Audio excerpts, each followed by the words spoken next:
Oi, pessoal. Hoje eu trago para vocês a leitura de um cordel que eu escrevi por ocasião da celebração da passagem dos 70 anos de criação da Justiça Eleitoral. Nesse cordel, eu trago como linha do tempo a urna de votação. E pesquisando sobre a urna de votação, eu me deparei no período das vilas coloniais. Então, eu trouxe esse momento, esse recorte histórico também para o cordel, né, que fala sobre a justiça eleitoral, mas fala, sobretudo, da urna de votação, esse elemento tão importante no dia da eleição, onde o eleitor deposita o seu voto, né, que é a principal a ferramenta mais poderosa de uma democracia. Então, com vocês, Justiça Eleitoral, mais de 70 anos de história para contar. A primeira eleição no Brasil foi no período colonial, na Vila de São Vicente, para a Câmara Municipal, sob as ordenações do reino, normas vindas de Portugal. Num saco de pano dividido, pelouros eram guardados, bolas feitas de cera, onde os votos eram depositados. Neles continham os nomes dos eleitos para os mandatos. Com o passar do tempo, pouca coisa mudou. O voto era censitário, 100 mil reais era o valor, para poder e as urnas, e o padre era o censor.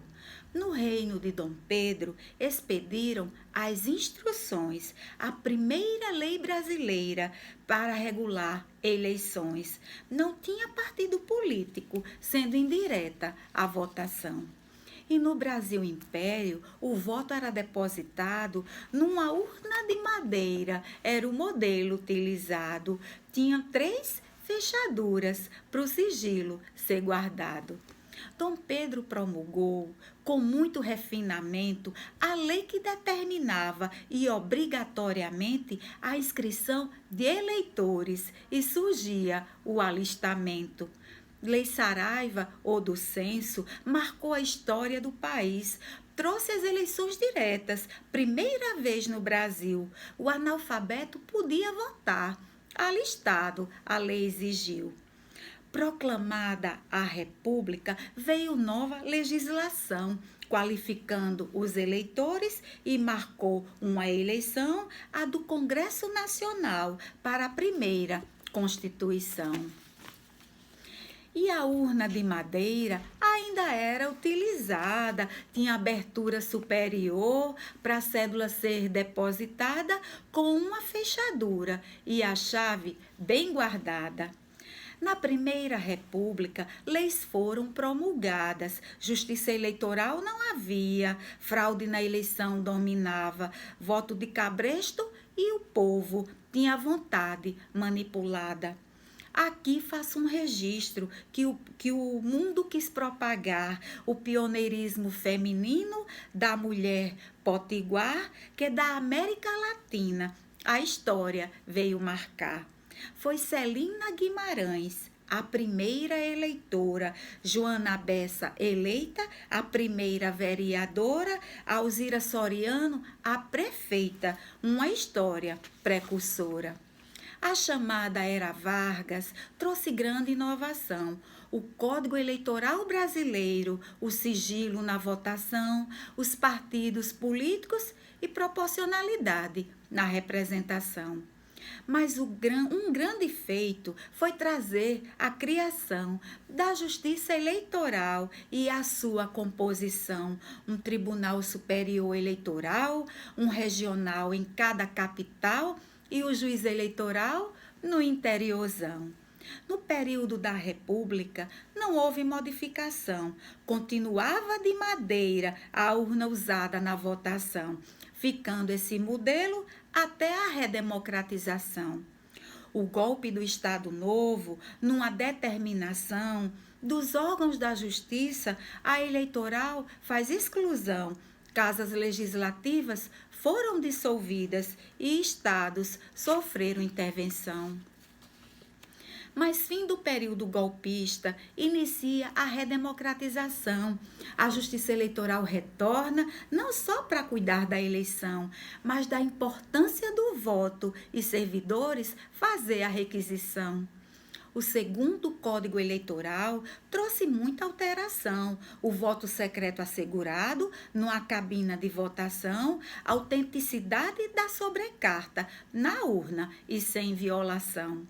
A partir dos anos 50, a urna era confeccionada de lona branca e com zíper, com arame, era lacrada, possuía selo de chumbo com alicate, era apertada.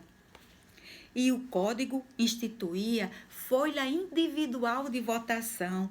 Era o título eleitoral. Agora, com identificação, tinha a foto do eleitor e o número da sessão. E logo depois surgiu cédula única de votação, com nomes dos candidatos que disputavam a eleição. A justiça e os partidos distribuíam na nação. Com tampa móvel e chave, a urna novamente voltou, feita de lona marrom. O Brasil todo adotou. O selo lacrador valia se o juiz em audiência rubricou.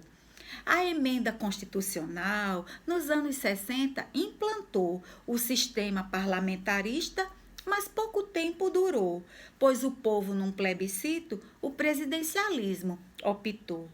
Um novo Código Eleitoral, durante o regime militar, previa eleição direta. Generais estavam a governar.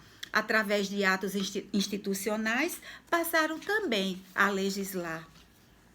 E a cédula eleitoral, ao TSE cabia aprovar o nome dos candidatos, um sorteio dizia o lugar. O voto era obrigatório, mas analfabeto não podia votar. A Constituição de 67 cria o Colégio Eleitoral, delegados das Assembleias e membros do Congresso Nacional elegiam o presidente mediante votação nominal. E como se não bastasse, um outro ato institucional impõe recesso do Legislativo até do Congresso Nacional, caça mandatos eletivos, suspende garantia constitucional. E no governo militar, houve muita restrição da propaganda eleitoral e não havia previsão de debates entre candidatos, determinava a Lei Falcão. No final dos anos 70, a situação veio mudar. Atos institucionais revogados, partidos puderam se organizar, veio o pluripartidarismo. Para governador, podia votar. Nos anos 80, a Justiça Eleitoral começa a informatização, processamento eletrônico, do cadastro faz unificação, sistema totalizando votos, agilizando a eleição. Na época, o Brasil lutava pela redemocratização, votava para governador, para presidente, podia não. O povo, então, foi às ruas, direta já foi a manifestação. Com o fim do regime militar, a nova república começou. Uma emenda constitucional, eleição direta determinou para o cargo de presidente e o povo comemorou. A emenda determinou o analfabeto votar em caráter facultativo, garantindo o direito basilar, eleger seus representantes para a sociedade melhorar.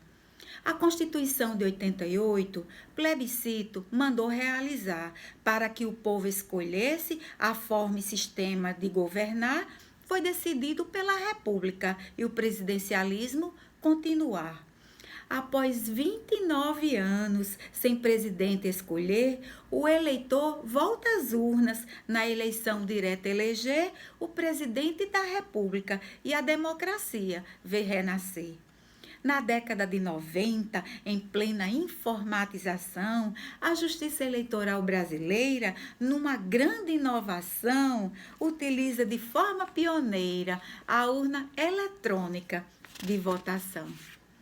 Mas a grande novidade na segurança da eleição foi a tal biometria do eleitor na sessão, reconhecendo a digital para ter acesso à votação.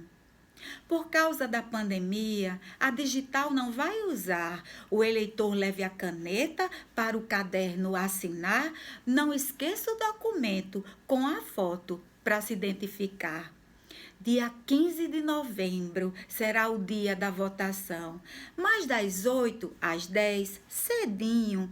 Preste muita atenção. Reserve para os idosos comparecerem à sessão. Votar com segurança do eleitor é obrigação. Na fila, o distanciamento. Na urna, preste atenção. Exerça o voto livremente, sem qualquer intervenção. Assim contou-se a história das urnas de votação e da justiça eleitoral, que tem como missão fortalecer a democracia, patrimônio da nação. Esse foi o Cordel. Agradeço a Seção de Biblioteca e ao Centro de Memória do TRE do Rio Grande do Norte, instituição da qual ainda faço parte, mesmo que como servidora aposentada, e aos centros de memória de todos os TREs que mantêm com muito empenho, o resgate da história da democracia brasileira.